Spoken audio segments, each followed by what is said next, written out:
Friendly reminder, this is the most bizarre horror movie I've ever seen. It is adapted from Japanese folklore. The Eyes of the Village of Lulei. The female ghost in the film is everywhere, even until the end. It will even give you the feeling of being watched. A chilling illusion. Rumor has it that in a mysterious village in Japan, there exists an extremely malicious curse. Anyone who has been there will be haunted by the curse, 24 hours a day. You always feel like there are eyes watching you, unable to live, unable to die, ultimately falling into an illusion, being tortured to death. And after Taro returned from that village, he also encountered various strange occurrences. He went to the supermarket to buy things, but he looked like a madman. Obviously, he had been tortured to the point of looking like a ghost. After returning home, he sealed all the gaps, sealed it directly with tape, afraid that eyes might suddenly appear from the gaps, until he confirmed that all gaps were sealed. Only then did he lie down and fall asleep peacefully, but he had barely lain down for long, when he was suddenly awakened by a strange sound. He sat up in bed in terror, grabbing his head frantically with his hands, but unexpectedly, the next second, just a glance at each other, Taro died tragically on the spot. Even the police couldn't find any clues, but a reporter named Xiaomei smelled a hot opportunity from it. If she could uncover the truth herself, it would definitely cause quite a stir. So she went to Taro's house to start her investigation.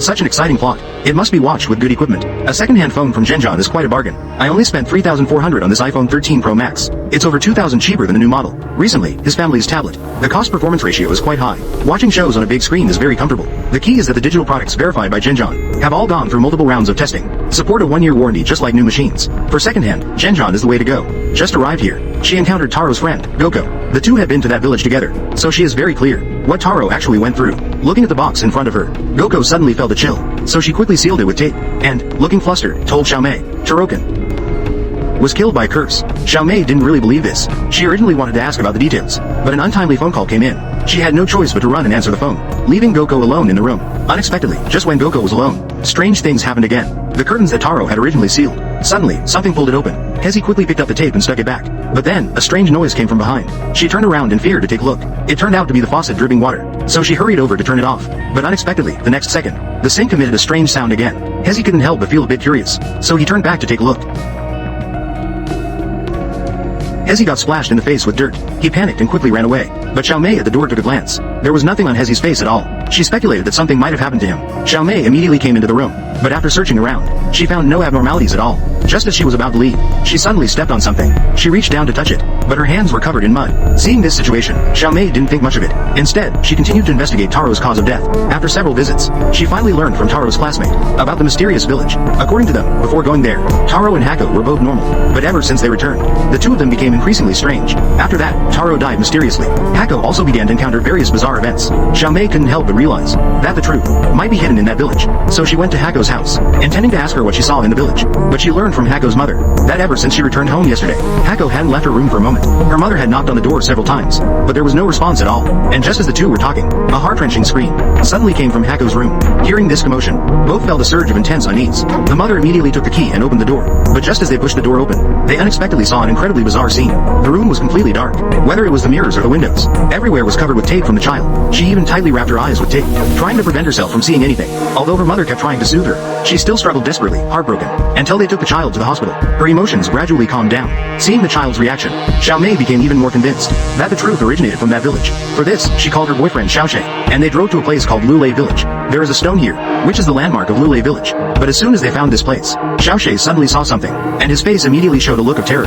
He quickly told his girlfriend, "Don't look back," but it's better not to mention it. As soon as it was mentioned, Xiaomei's curiosity grew stronger. She wanted to see what was behind her, but the result was, it was actually a little girl who appeared out of nowhere. The two were so scared that they quickly ran away, but they didn't know. At the moment they made eye contact with the girl, they had already been fixated on by her.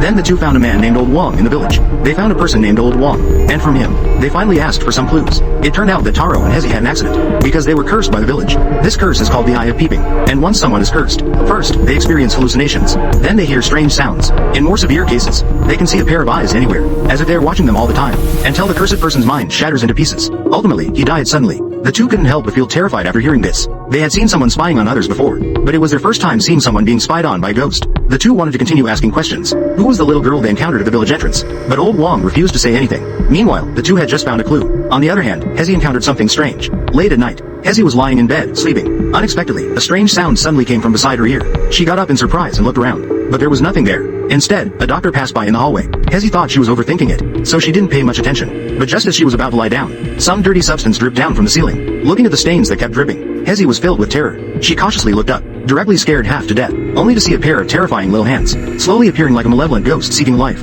In her panic, Hezi, suddenly, Hezi was directly scared to the point of collapse by those blood-red eyes. She ran out in a panic without knowing where to go. She arrived at a forest, but no matter where she ran, those eyes seemed to always be following her from behind. And a series of urgent, deathly ringing sounds also began to ring continuously in her ears. Ultimately, Hezi's mind completely broke down. No, please.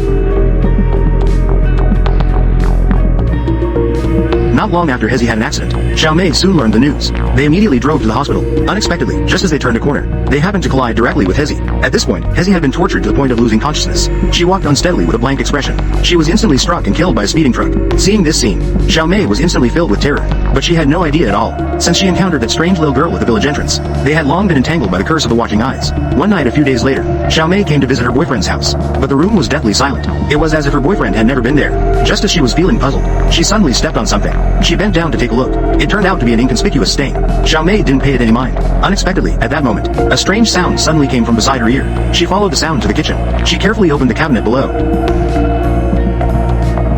Xiaomei had been brutally dismembered by someone, and cruelly stuffed into the cabinet, but his eyeballs were still slightly trembling. Looking at the scene before her, Xiaomei was so scared that her legs went weak. She hurriedly fled with her limp body, but just as she was still in shock, Xiao Shuai actually returned home unscathed. It was not until this moment that Xiaomei finally reacted. It turned out that everything just now was an illusion, but just as Xiaomei's mood had calmed down, she suddenly discovered in horror that Xiao Shuai's bag was actually full of tape. She remembered that when Taro and I were cursed, there was also this kind of thing in their room. This kind of thing also appeared. Could it be that Xiao Shuai was also cursed? Xiaomei was just about to ask about this, when unexpectedly, her boyfriend suddenly changed his demeanor. Without saying a word, he kicked her out. Even though Xiaomei desperately knocked on the door, in order to protect his girlfriend, he never opened the door. I'm next. I've been targeted. As soon as the words left my mouth, a strange ringing sound echoed in my ears.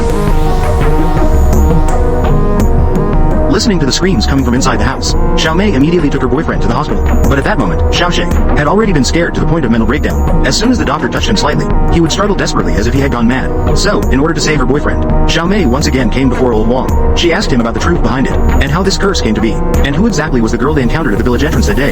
After hearing this, old Wang had no choice but to reveal everything. It turned out that Lulei village used to be a bustling village, but the villagers here were all cruel and inhumane. One day, a mother and daughter got lost, and came to Lujia village to stay for a night. At first, the villagers warmly welcomed the mother and daughter, but once night fell, they instantly changed into a different appearance. They not only forcibly violated women, but also attempted to kill the girl alive. Despite her desperate pleas for help to the villagers outside the door, they remained completely indifferent. The girl's screams echoed throughout the rainy night. Her immense resentment at the time of her death thus formed a curse. She transformed into a watching eye, to torment those vile villagers to death.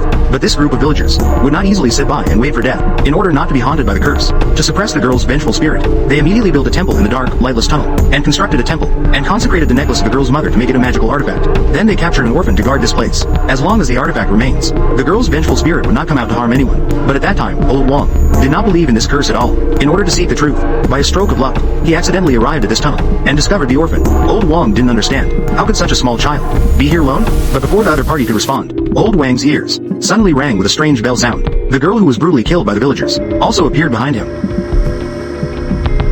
Old Wang was so scared that he collapsed to the ground, but the orphan behind him directly raised the necklace, and shook it a few times. The vengeful spirit in front of old Wang gradually disappeared. Then, to thank her, old Wang took the necklace, and escaped with the girl that night. Without the suppression of the magical artifact, Lulei village was then plagued by misfortune and disasters. The villagers were also tormented to death by the girl's vengeful spirit. Moreover, anyone who intruded here would be cursed by the girl. They lived in constant fear. Even old Wang couldn't avoid it. For this reason, he even directly blinded himself. Only then did he finally evade the curse. After understanding the truth of the matter, Xiaomei was extremely shocked, but she believed that the girl wouldn't kill someone casually. Perhaps there was still a trace of kindness in her heart. For this reason, she decided to find the girl. She attempted to touch her with love, but the girl's years of resentment could not be resolved with just a few words. Just then, before Xiaomei could take action, her boyfriend encountered something strange again. A familiar ringtone suddenly echoed in her ears. Pairs of blood-red eyes were constantly watching him. Xiaoxie was so scared that he quickly ran away, but no matter where he ran, that voice, those eyes, still followed him like a shadow. And then, the girl's vengeful spirit also appeared before my eyes.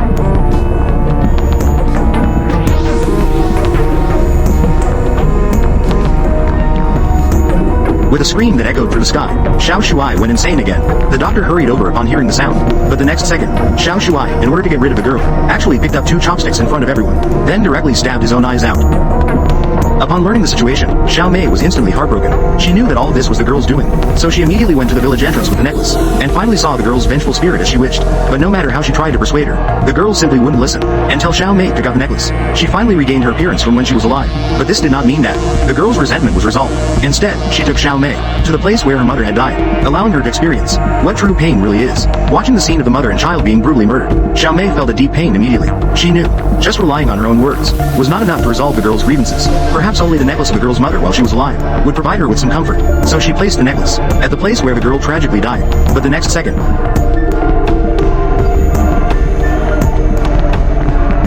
Mom. At that moment, Xiaomei was speechless. She just wanted to comfort you a bit. But you want to recognize me as your mom? No, absolutely not. But even though she struggled desperately to escape, in the end, she was dragged directly into hell by the girl. And because Xiaomei couldn't let go of her boyfriend, on a certain late night later, Xiaoshe heard the familiar ringtone again, and the long-lost gentle whispers from his girlfriend. Xiaoshe, when are you going to put a ring on me? Alright, that's it for today's story. I am Shangzu. See you next time.